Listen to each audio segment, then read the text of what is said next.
boa.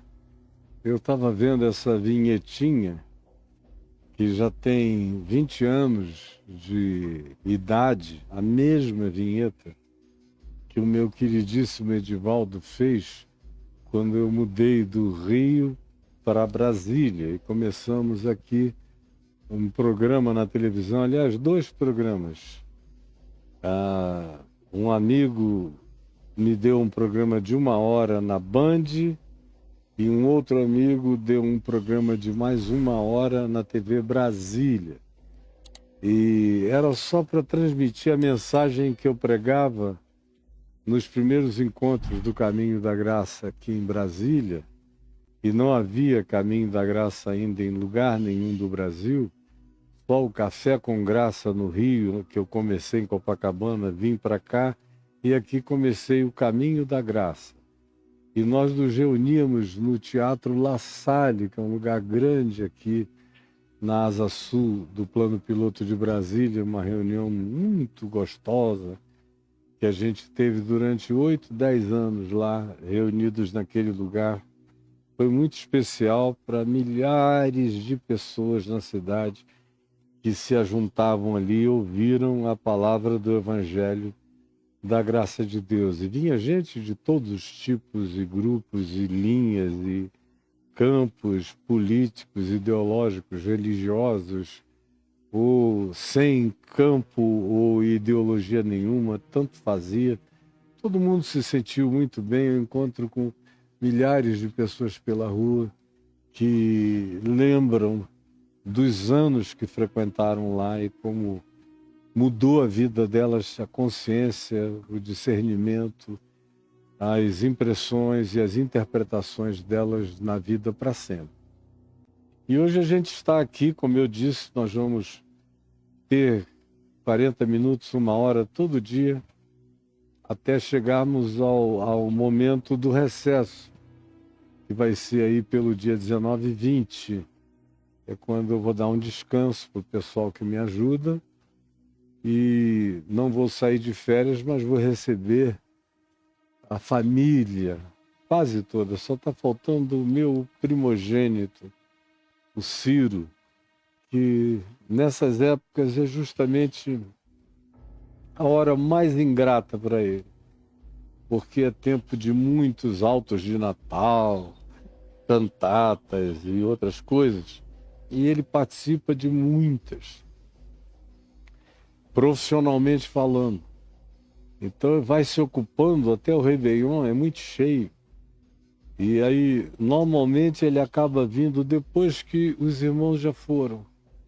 E todo mundo fica muito sentido, porque ele é uma figura agradabilíssima no seio da família. Quando o Ciro está, a gente só ouve as gargalhadas de todo mundo, porque ele, não só ele acha tudo muito engraçado, ele se diverte muito com os irmãos e com os sobrinhos e todos nós, mas ele também tem as tiradas dele engraçadíssimas. Então a gente vai receber todos menos ele. São 6 filhos, todos casados, com exceção de uma filhinha, xodozinho do pai e da mãe que não casou até hoje, 45 anos, e linda, está sempre aqui conosco, e nós com ela, os outros todos casados. E todos praticamente com filhos, com exceção de um deles, que está acompanhado, tipo casado, mas sem filhos ainda. Mas os outros todos, e são 6 netos. E aí tem alguns amigos também que vêm juntos, de modo que eu vou ficar com o Natal lotado aqui esse ano. E é o que a gente tenta fazer quando não é aqui, é no Rio, mas encontrar todo mundo é sempre um privilégio extraordinário que a gente consegue fazer umas 2 vezes no ano. Uma no meio do ano, outra no fim do ano, porque quando os teus filhos chegam aí aos 50, 49, 48, 47, 43, 42 anos de idade, e ainda tem um que está no céu com Jesus, que estaria com 44. Meu Deus, todo mundo tem vida absolutamente sua, própria e independente. Então, eu digo para os meus amigos, filhos do meu coração, que tem filhos pequenos, eu digo, aproveite agora, enquanto ele está aí com 5 aninhos, 6 aninhos, 7 aninhos, porque quando chegar aos 13, 14, você vai ter que marcar hora na agenda desse moleque, ou dessa lindeza que é a tua filhinha. É muito compromisso de escola, de todo lado. E os pais perdem muito a grande oportunidade quando os filhos estão inteiramente disponíveis e querendo fazer programas com os pais, e a maioria está por aí deixando os filhos com alguém para passear sem eles. Eu, graças a Deus, nesse quesito, fiz tudo do jeito que devia ser feito. Dei toda a minha atenção possível, disponível, com a melhor qualidade que eu conseguia para os meus filhos, porque eu sabia que ia chegar uma hora em que eles iriam ter voo próprio. Depois de um tempo é que eles começam a sentir de novo demais a tua falta. Aí é quando a maturidade deles lembra de novo para cada um deles a delícia da tua maturidade na relação com eles. E aí esse se torna, depois de um tempo, o período mais saboroso da vida. Quando você já é um idoso e os seus filhos são seres maduros, completos e feitos numa troca de paternidade, filiação carregada de amizade. E deveria ser isso a grande celebração natalina, familiar, independentemente de religião, porque na realidade a gente sabe que Jesus não nasceu no dia 25 de dezembro, quem nasceu foi Mitra, uma divindade do Oriente Próximo que nasceu em 25 de dezembro. Jesus não. O cristianismo fez um sincretismo de um monte de coisas. E vocês acabaram comprando um pacotão, sem nunca terem aberto e saber de onde cada coisa veio. Aqui em casa, cada coisa é uma coisa. Natal é todo dia, Natal é uma invocação diária. Natal é alimentar o coração com o Evangelho para que Cristo, gestado em nós, cresça em nós. Natal é o trato diário, fraterno, com cada outro ser humano, começando da família até os confins da terra. Natal é um modo de olhar, é um modo de ser, é um modo de acolher, é um modo de presentear, é um modo de visitar, é um modo de honrar, é um modo de passar por cima de preconceitos e ver Deus aonde ninguém enxerga. Enfim, Natal é assim. Deveria ser todos os dias para nós. Mas eu tenho esse privilégio de falar com você nesses próximos dias. Mas antes de qualquer coisa, eu quero dizer a você que nós estamos também, nessa véspera de Natal, oferecendo algumas alternativas para você dar os melhores presentes de Natal que você possa. Logo mais eu vou voltar aqui a ler em Tiago, no capítulo 1, do verso 19 até ao verso 22, mas antes eu quero que você preste atenção.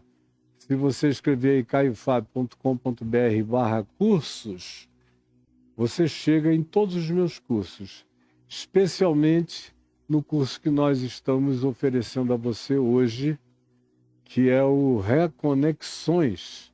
Está aí, é o primeiro dessa fileira, e está aí, o pessoal está todo lá disponível para atender você. Que entre aí no caiofabio.com.br/cursos. É um curso de 200 aulas de 10 minutos cada uma, que começa antes do Gênesis e termina depois do Apocalipse, dá uma visão da história, uma visão da civilização humana, uma visão de você, a reconciliação consigo mesmo, com Deus, com a natureza, com o próximo e com a consciência do significado da presença humana nesse planeta. E o que se espera de nós? Quem nós podemos evoluir aqui para nos tornarmos? Você pensa que você é o clímax da evolução? Não, não é. Você ainda é um ente muito atrasado nessa evolução. Jesus nos chama para a verdadeira evolução que implica em reconexão. Portanto, entre aí no caiofabio.com.br/cursos e faça isso. Outro pedido que eu tenho é para você divulgar o nosso material em inglês, do Stop and Think with Caio Fábio. Stop and Think with Caio Fábio. Está escrito aí.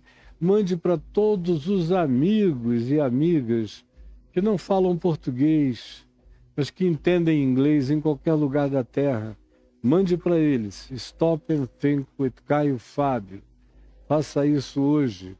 Dispare aí numa linha de envios de comunicados para todo o corpo de amigos que você tem espalhados pelo mundo e peça a cada um deles para fazerem a mesma coisa com outras pessoas que também lhes sejam importantes.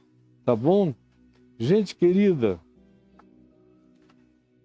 ontem eu falei aqui com você um pouquinho sobre o verso 19 da Epístola de Tiago, irmão de Jesus, que diz: sabeis essas coisas, meus amados irmãos. Todo ser humano, pois, seja pronto para ouvir, tardio para falar e tardio para se irar. E eu comecei dizendo que era uma certeza que Tiago tinha de que essa consciência eles tinham recebido. Sabeis estas coisas, não é uma pergunta, é uma assertiva. Eu sei que vocês sabem, e todos vocês sabem.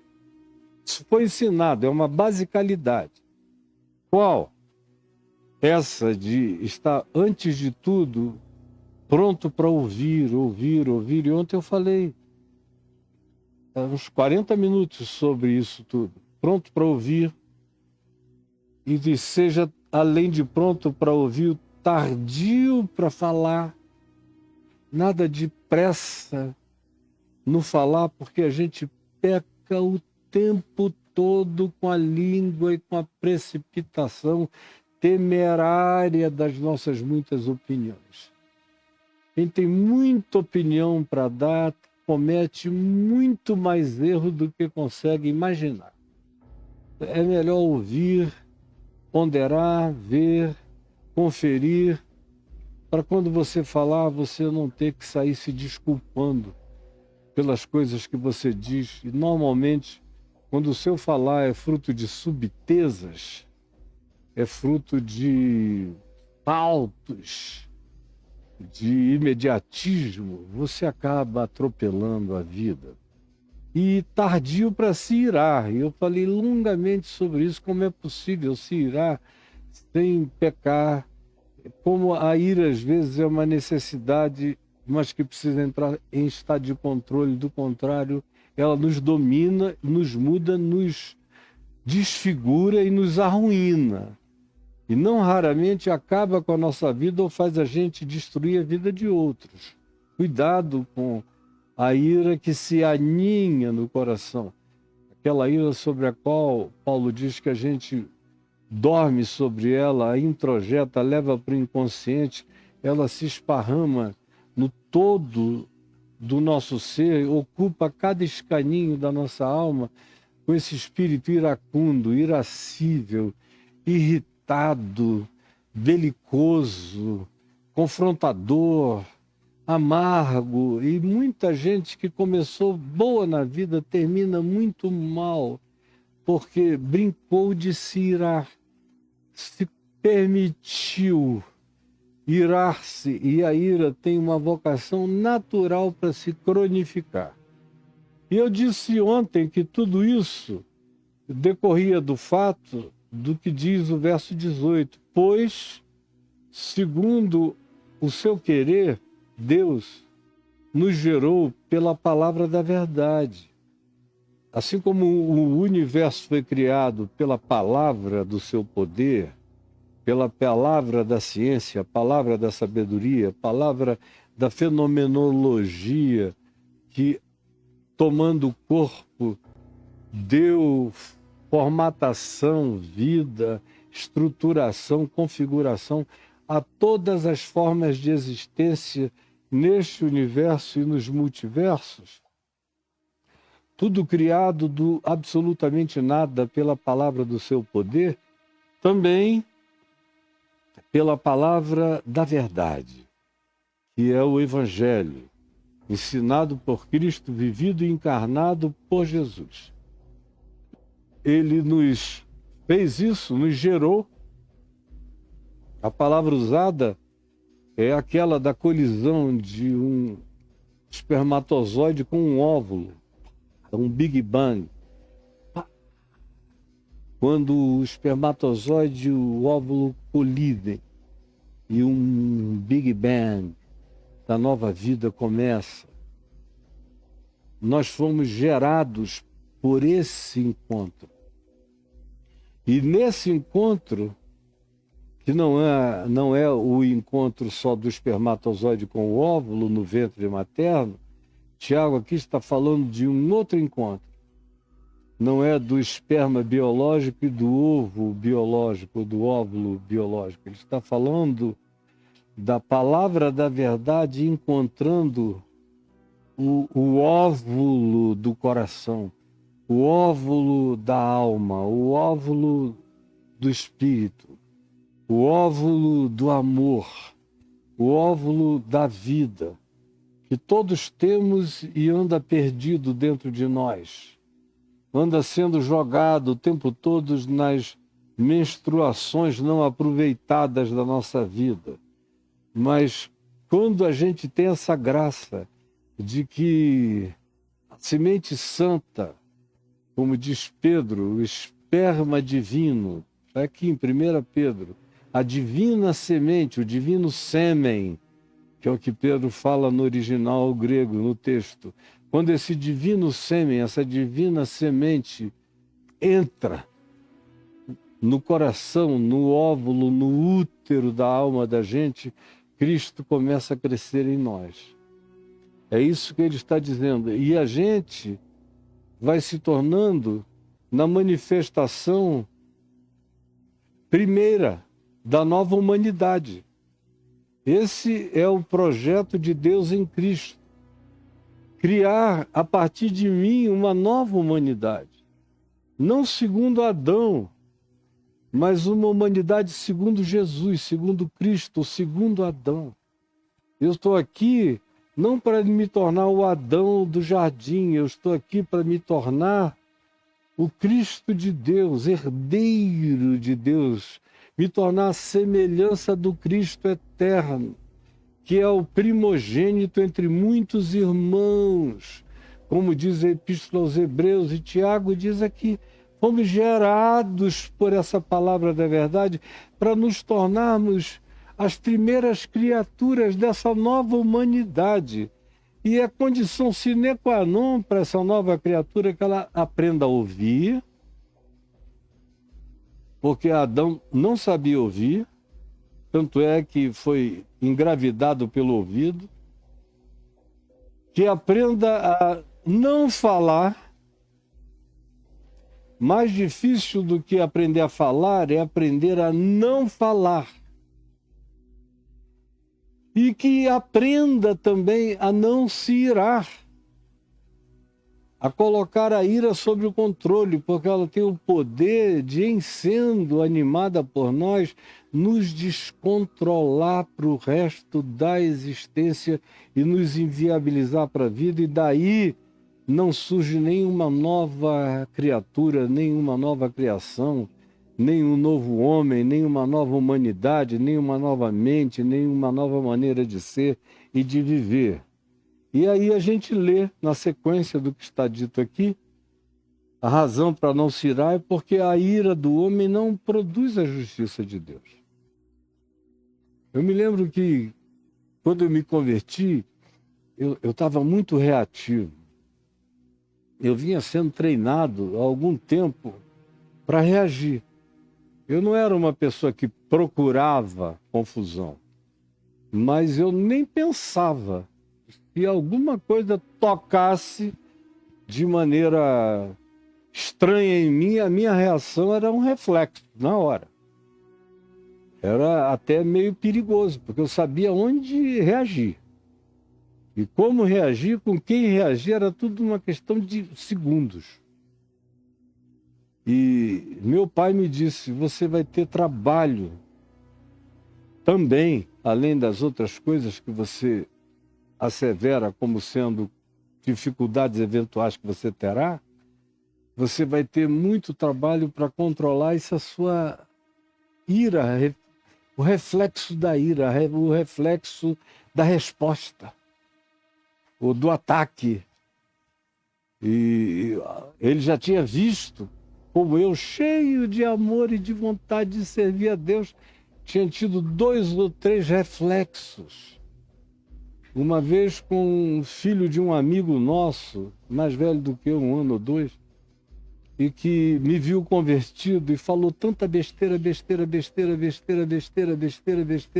e eu me controlando, pedindo a Deus para não perder a cabeça com ninguém. Gostava muito de todos e também dele, mas ele estava atacado. E levando muita fé no fato de que, como eu estava convertido, eu não iria reagir, como de fato eu não iria reagir. Eu vinha sendo provocado desde o primeiro dia em muitos lugares, só que era fácil. Pulava na moto e em outra direção, sai daqui. Lá não, eu estava dentro do ambiente, não tinha para onde ir, ele provocando. Até que teve uma hora que eu nem notei. Eu estava de costa quando ele veio, acho que ele tocou em mim, falou uma bobagem. E eu nem pensei. Quando eu vim, eu tinha pegado esse cara, jogado ele na parede, entrado com o meu joelho aqui na barriga dele, na parede. Pá! Aquele... Eu já ia incestá-lo, pegar o cabelo e estourar contra a parede, atravessado, assim, meu joelho prendendo ele. E aí meu pai deu aquele grito, Caio Fábio! Eu parei chorando, abracei ele, pedi perdão, por favor, meu irmão, me perdoa, me perdoa, me perdoa. Eu achei que eu não ia fazer mais isso, porque eu tinha sido treinado para responder. Isso com técnica. Agora, a subteza do reflexo é semelhante à subteza da ira, quando ela se manifesta, e não precisa ter técnica nenhuma. Por isso, controlar a ira é condição sine qua non para que eu seja bem-sucedido em qualquer casamento, relacionamento, criação de filhos, profissão, vida familiar. Em qualquer ambiente da vida, eu preciso ser o mestre sobre as minhas emoções, os meus sentimentos e, sobretudo, sobre a minha ira. E eu aprendi com meu pai, quando ele me disse, olha, deixa eu te falar uma coisa, nunca mais esqueça. Você tem que escolher se você quer dar vazão à sua ira ou se você quer abrir mão da sua ira e entregá-la a Deus. Porque está escrito, aí ele me citou o texto de Romanos, no capítulo 13, onde se diz que a ira pertence ao Senhor e não a nenhum de nós, e que ele trata das coisas a seu tempo, na sua hora, quando chega a hora do resvalão do pé, que só ele sabe, ele chega lá e faz a justiça necessária. Mas se eu praticar a minha própria justiça, justiça com as minhas próprias mãos contra o meu próximo, meu pai me disse, o Evangelho diz, você abriu mão de entregar aquela circunstância para o cuidado de Deus, porque você assumiu para você o papel de juiz, de algoz, de carcereiro, de executor e de tudo. Então, você viva com as consequências da sua insensatez e com o que daí advirá. Mas se você quiser aprender uma lição que vai ajudar você a viver muito mais e com mais paz, nunca deixe a ira crescer no seu coração e muito menos não dê vazão a ela, nem em palavras, nem em sentimentos, muito menos em atos. Vença a ira e você vai vencer o pior inimigo que habita seu coração. E eu comecei a trabalhar e vi que é possível vencê-la. Chega uma hora que ela se rende. De vez em quando ela quer se levantar, mas você dá uma olhada para ela, ela já se aquieta. A ira do homem não produz a justiça de Deus. Então você escolhe, você quer fazer a sua justiça, você está abrindo mão do cuidado de Deus. O cuidado de Deus não tem prazo para acontecer, não tem modus operandi pré-determinado, não tem nenhum compromisso com algum script que seja a você entregue e anunciado, não tem nenhum prazo de validade para vir a se realizar, mas vai. Mas vai.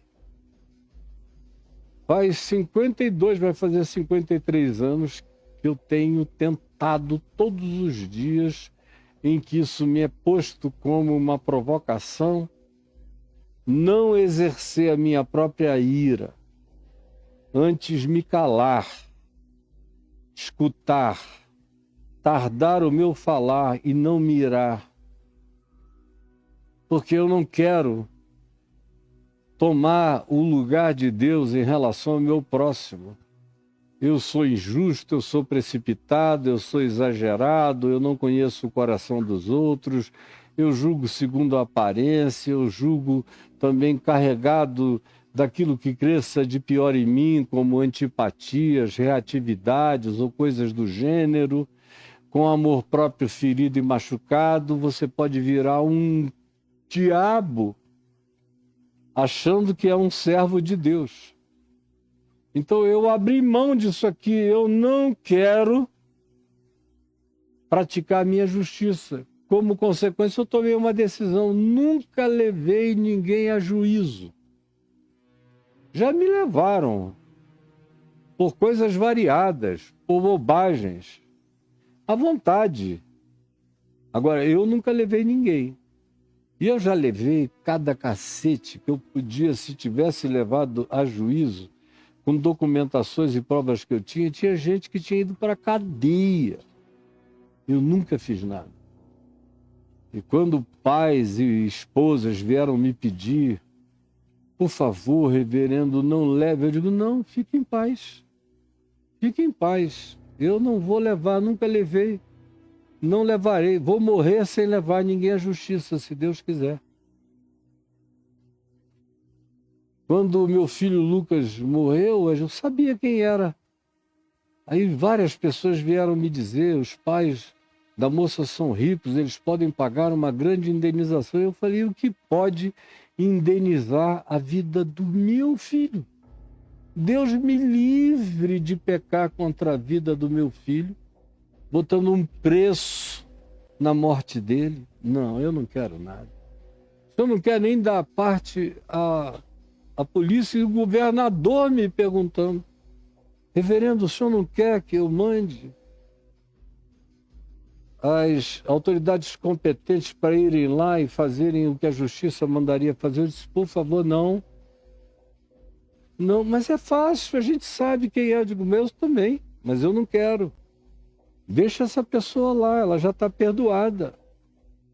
Perdoada, ela não saiu de casa para matar meu filho, ela saiu para uma balada, voltou desesperada, perdeu o controle, atropelou meu filho. Isso é outra história. E eu estou aqui para seguir uma justiça superior, que não é a justiça do Estado, é a justiça do reino de Deus, ao qual eu sirvo, ao qual eu me submeto. Então, não, eu deixo Deus cuidar, porque Ele cuida e a justiça dele é cheia de poder de cura. Eu não estou interessado no esmagamento de ninguém, eu estou interessado na conversão da consciência de todas as pessoas. Aí o verso 21 prossegue dizendo, portanto, causa e efeito, portanto, por causa disso, sabendo que espiritualmente é assim que Deus quer que a gente opere, que a gente funcione na existência, despojando-vos de toda impureza, de todo pensamento cheio de lascívia, de concupiscência, de desejo de ser dono de todos os prazeres, me alimentando hedonicamente de todas as imaginações de autogratificação física, erótica, emocional, sexual, com uma variedade enorme de pessoas, ou seja, na vida real, ou no panteão das luxúrias e das lascívias da mente e do coração. O fato é que, como consequência dessa palavra da verdade, está gestando, gerando as primícias de Cristo em mim, uma das coisas que se pede, além do que já foi dito, você ser pronto para ouvir, tardio para falar, tardio para se irar, entregar a sua ira a Deus e não praticá-la contra ninguém, e ficar livre disso no coração. Por causa disso, desse chamado, dessa consciência, o que se impõe é que despojemo-nos, que é como quem se desarma, que é uma expressão que se relaciona a jogar fora o despojo que a gente carregou de algum lugar, de alguma vitória obtida, algum ganho, vem o despojo, ou se despojar das armaduras também, é uma palavra usada muito para despojamento da armadura ou do carregamento. Despojar-se de, despojar-vos de toda a impureza. Aí você diz, pô, Caio, mas não é demais? Não, também é outra coisa que a gente consegue. E disso eu entendo, cara, porque eu nunca fui lascivo. Eu tinha tanta facilidade de relação com as meninas e as mulheres que eu nunca precisei ser lascivo. Eu olhava, chegava, pegava e ia. Todo mundo que me conheceu sabe que não tem um pingo de exagero no que eu estou dizendo. Então era tão fácil para mim que nem lascívia eu tinha. E se eu cansava dessa aqui, passava para aquela ali, era a maior facilidade. Antes de eu me converter. Quando eu me converti, que eu aprendi que a gente tinha que manter a mente limpa, eu fui fazendo esse exercício, agora por amor a Cristo. É possível. Claro que isso não tem nada a ver com negar a beleza. Eu sou até um dos homens mais felizes deste mundo, casado com uma mulher que não tem ciúme de nada, de ninguém, nem de beleza alguma, nem de gostosura nenhuma. Nenhuma. Às vezes ela vê pessoas dando em cima de mim descaradamente, ela passa batida, ela se garante, ela sabe quem eu sou, tudo em paz. E ela é, como eu já disse em algumas ocasiões, a primeira pessoa que me mostra todas as mulheres bonitas do pedaço. Em qualquer lugar, no shopping, na praia, no aeroporto, passeando pelo mundo. Ela é a primeira a dizer, meu amor, olha que mulher linda, linda, que espetáculo. E ela não tem esse problema. Ela chama... Tem algumas meninas casadas com amigos meus, um pouco mais velhos e elas mais novas, muito lindas. E a Adriana elogia todas as mulheres. E diz, minha filha, mas que bundinha linda, linda. Caio, olha só, meu amor, que pernas, que coisa linda. Essa menina está cada dia mais maravilhosa. O marido ri, eles não estão acostumados com essa liberdade. E para nós é a coisa mais natural do mundo. É como dizer, olha a unha, olha a orelha, vai ficando tudo igual. Quando você vai desmistificando, tudo fica igual. É a mesma coisa que dizer, olha a ponta do narizinho dela, olha o tamanho dos cílios. Impureza é uma fabricação mental das proibições do legalismo do coração. Mas quando o teu coração não tem mais legalismos nem imposições, você ama a Deus e ao próximo, olha para cada mulher como sua irmã, para as mais idosas como sua mãe, para as mais novas como suas filhas ou irmãs, o mundo fica limpo.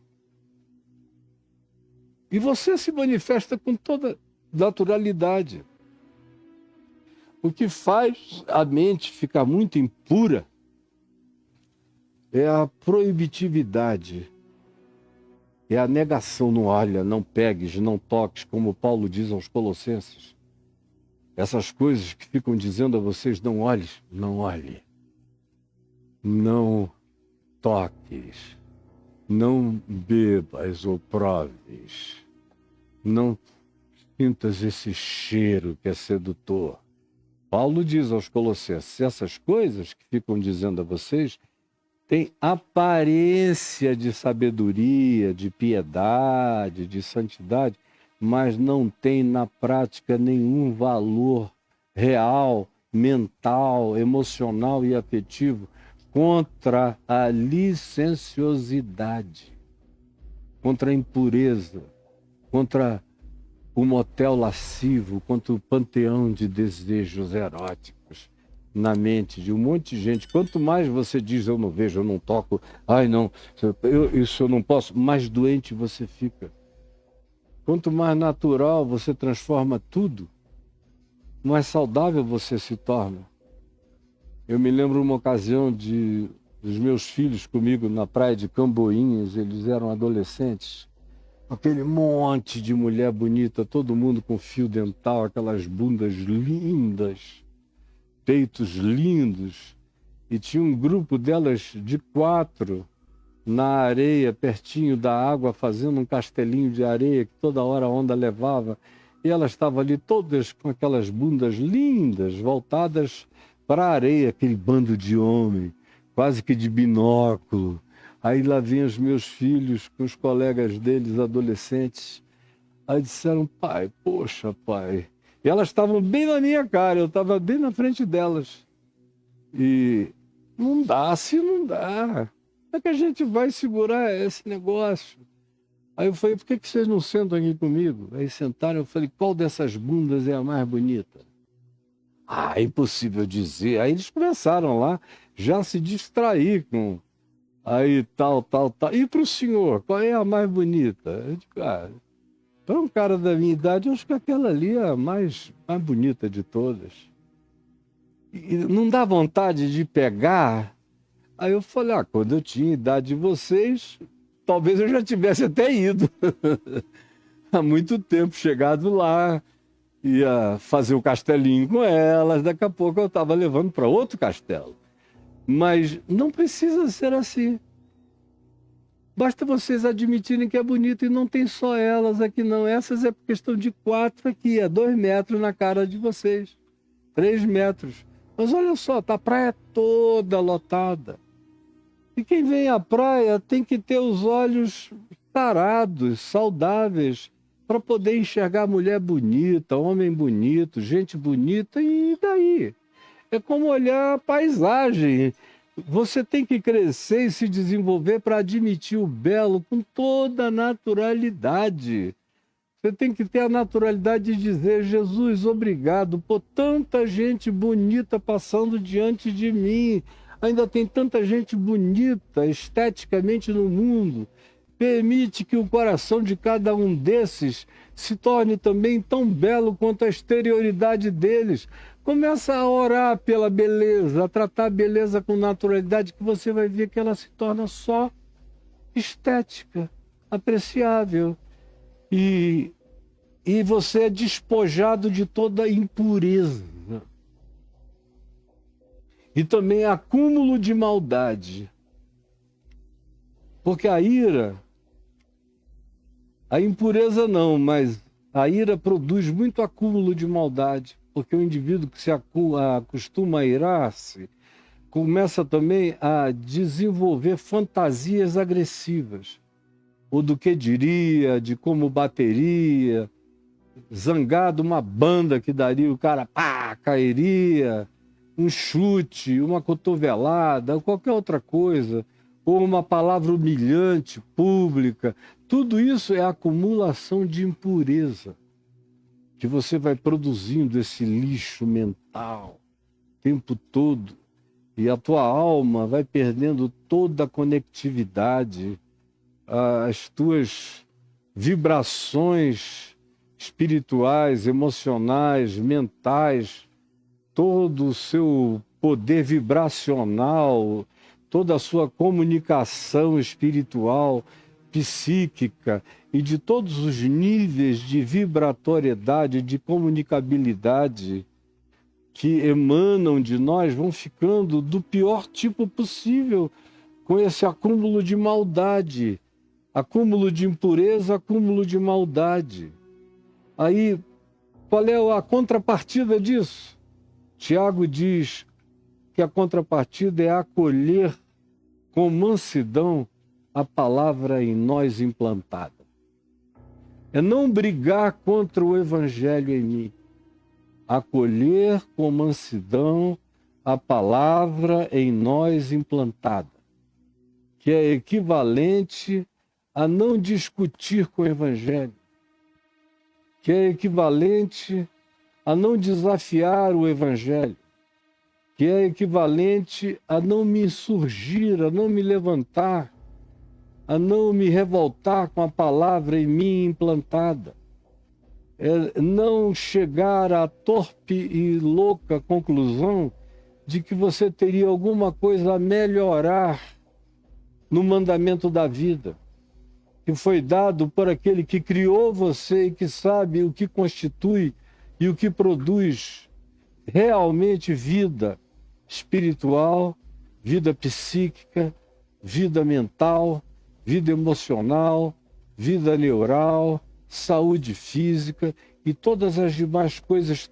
Quando a gente obedece o mandamento do amor e limpa o coração, a gente vai criando um alinhamento de saúde, de emanação, de graça, de comunicação, de amizades com todas as bondades divinas na criação.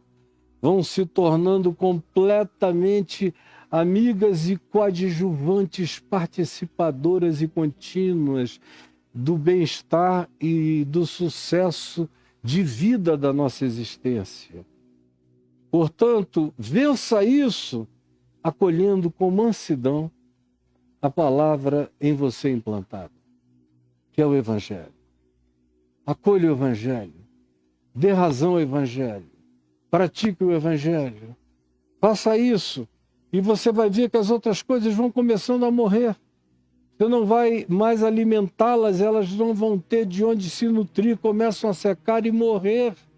Na medida em que você vai acolhendo com mansidão a palavra em você implantada, a qual é poderosa para salvar as nossas almas. Não é algo que se refere àquela salvação escatológica, etérea, você morre, aí a alma vai para Deus. Sua alma é a sua vida, é o seu todo, a sua psique, seu ser, e sua soma, seu corpo.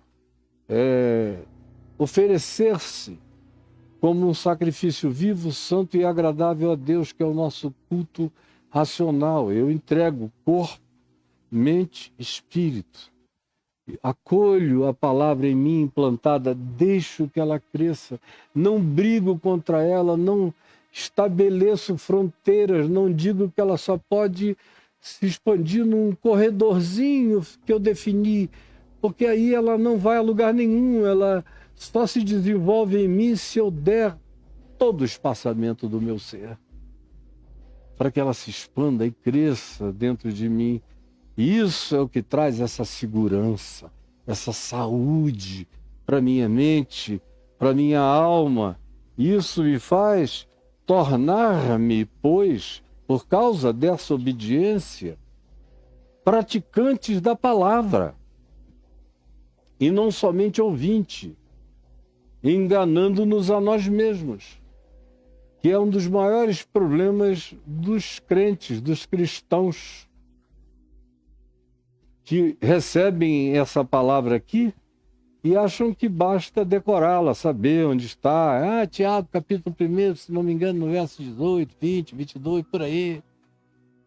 Cara, se você não puser em prática a palavra que em você foi implantada, ela não se tornará poderosa para salvar a tua vida, a tua mente, a tua alma, tuas emoções, teus afetos, e te dar a saúde humana e catapultar você como primícias da nova humanidade, que em Cristo Jesus aparecerá um dia na Terra.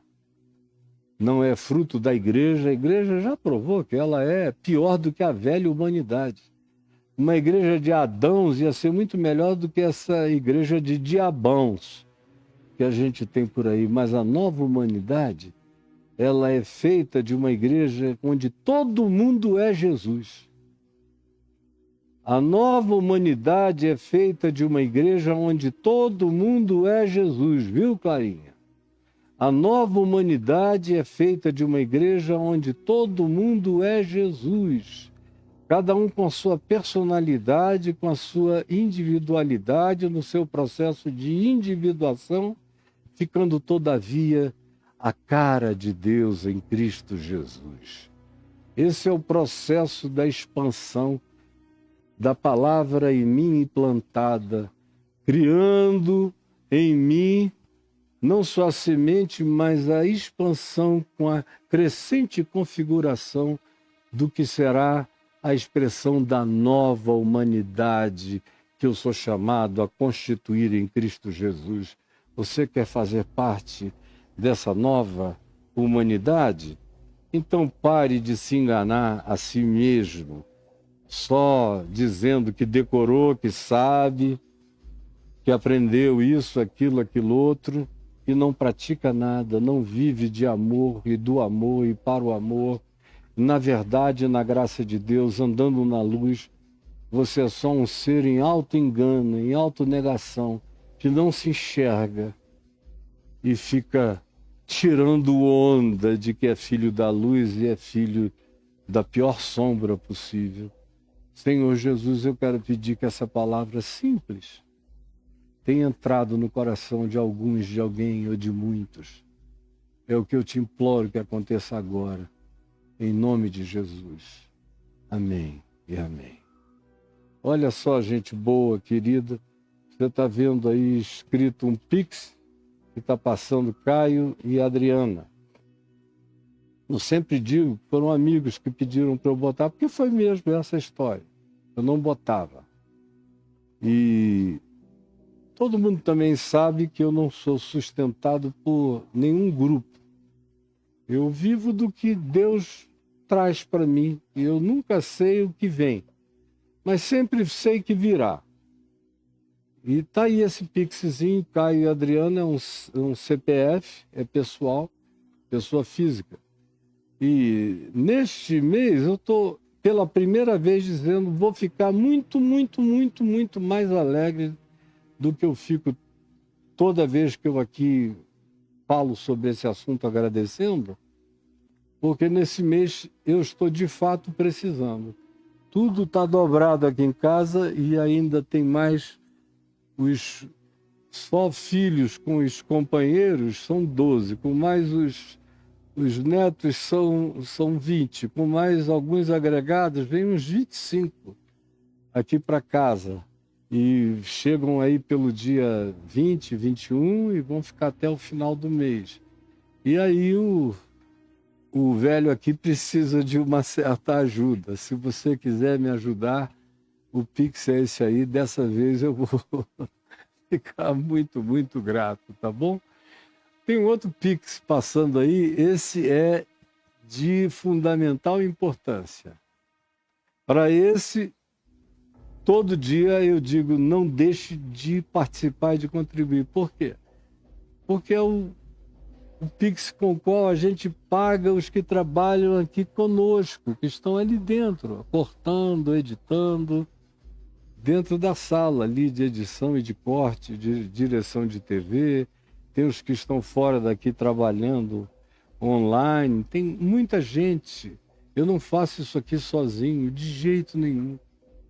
E essas pessoas têm vida, têm família, têm tudo que você tem. Tem 13º e outras coisas do gênero.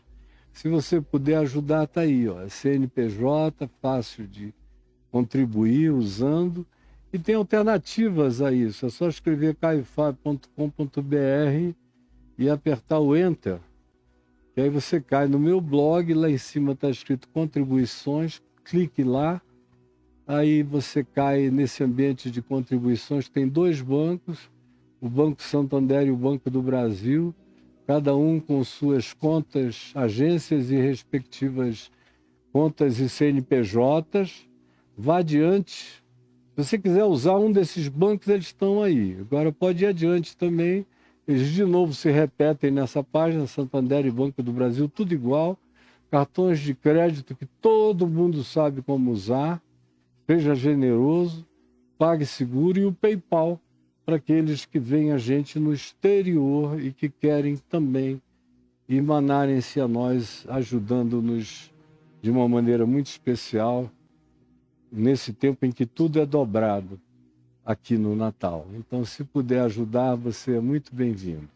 Quero também lembrar o seguinte, eu estou oferecendo a você neste Natal todos os meus cursos. caiofabio.com.br/cursos. Enter. Aí você entra aí. Um dos cursos muito feitos e um dos mais importantes, porque em vários desses cursos eu sirvo peixe.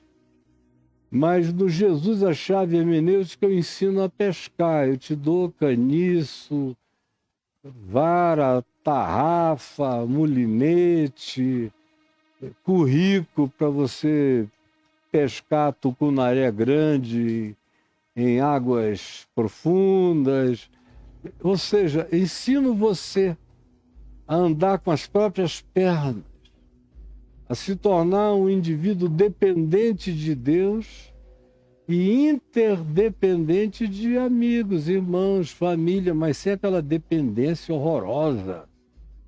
Que parece que sem alguém do seu lado você tem vontade de morrer sozinho, de tanta solidão. Isso denota que tem uma coisa muito frágil, não construída, não estabelecida em você.